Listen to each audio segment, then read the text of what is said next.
History says the GOP has 2 years. They may defy it, but history isn't kind to the party in power. The 2026 Senate map is daunting. Is there a chance these confirmation fights slow down the legislative agenda for which Trump really does have a mandate? It's possible. It depends on who the nominees are. And what committees they're going through. Judiciary is going to have a lot to do with immigration, for example, and they're also the people who are going to have to hold the hearings on Gates. We shall see. GOP has full control. History is not always kind to that party with full control. Time is of the essence. Thank you both very much for joining us. Look forward to having you back as all these processes unfold. Thanks, Trey. Thanks. Earlier this week, John Thune was elected majority leader, widely considered a humble, affable colleague. Here's the new Senate leader come January. It's a new day in the United States Senate, and it's a new day in America. And this Republican team is united. We have a mandate from the American people. A mandate not only to clean up the mess left by the Biden-Harris-Schumer agenda, but also to deliver on President Trump's priorities. Having the Senate is critical, from confirmations to passing bills to confirming judges, ratifying treaties.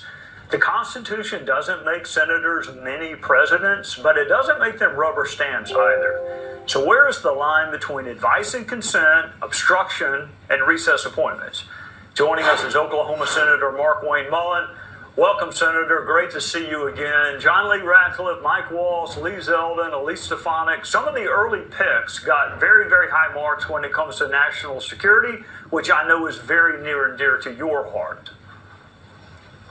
That's right. And they're all great picks, Trey. And first of all, thanks for having me on your show. Good to see a good friend being successful outside of Congress. So it's great to see your show being so successful, brother. Thank you. I'm as surprised as you are. Let me ask you about another former colleague who is up for AG. How much information does the Senate want for any nominee? With this one in particular, there's a House ethics report, there are witnesses. He's often accused others of impropriety without evidence. So how much evidence does the Senate want to see as it relates to both him and other nominees? Well, when it comes to Article 2, Section 2, as you know, where Congress has the right to advise and to consent on the president's nomination, we take oversight very important. And all the individuals going through this process is going to face some serious questions. And there's no secret, Matt and I have had our differences publicly. We understand that those have to be set aside at this point, and we've got to look at this thing from. And I mean this sincerely. I've got to look at it from an unbiased perspective.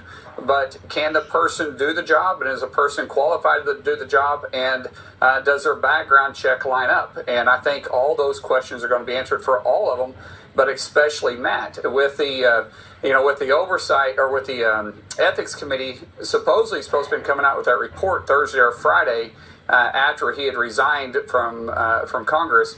I'd be real surprised if the Senate, especially Judiciary, who has direct oversight of this particular pick, which is in Matt Gaetz for the AG, I'd be real surprised if they don't actually get that information from the House Ethics and make it part of their findings for the oversight process.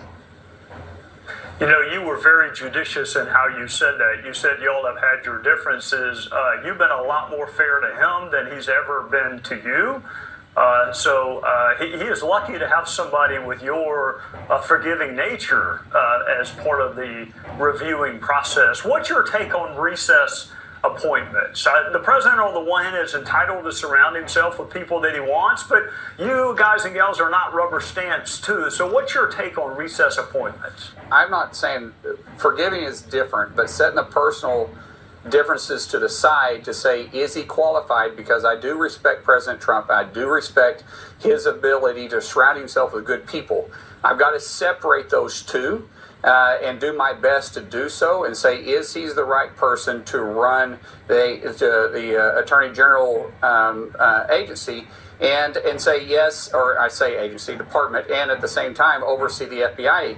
And I will do my best to do that. I start with respecting President Trump and his pick. Now, going to the recess appointment, that falls underneath Article 2, Section 3 of the Constitution. Once again, I've been sworn to uphold the Constitution, so I'm going to try to do my best to do that, Trey.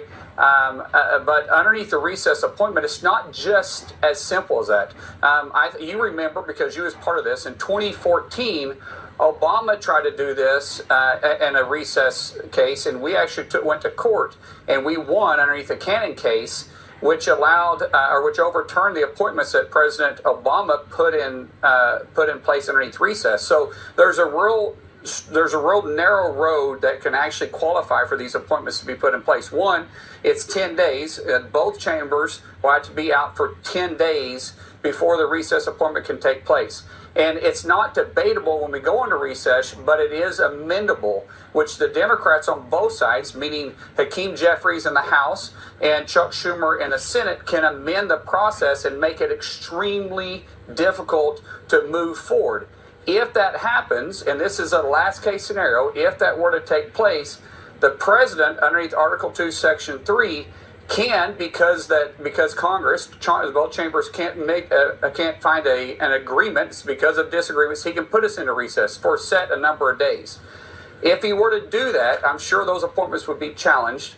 The issue that you have is those are just temporary appointments. Those only last for 2 years or until the next Congress begins. So, if that's the case, they would still have to go through the confirmation hearing process. Well, I know how much President Trump likes and respects you, and part of advice and consent may be private conversations. I know that he likes you. I know he respects you. I know he values your opinion. And we value you for giving up part of your Sunday to come on, filling key positions as others remain open for now, such as Treasury, Commerce, and Trade Rep. Scott Bessent and Howard Lutnick are potential Treasury picks. Bob Lighthizer may play a key role also. Trump promised a golden age for the U.S. economy. So where to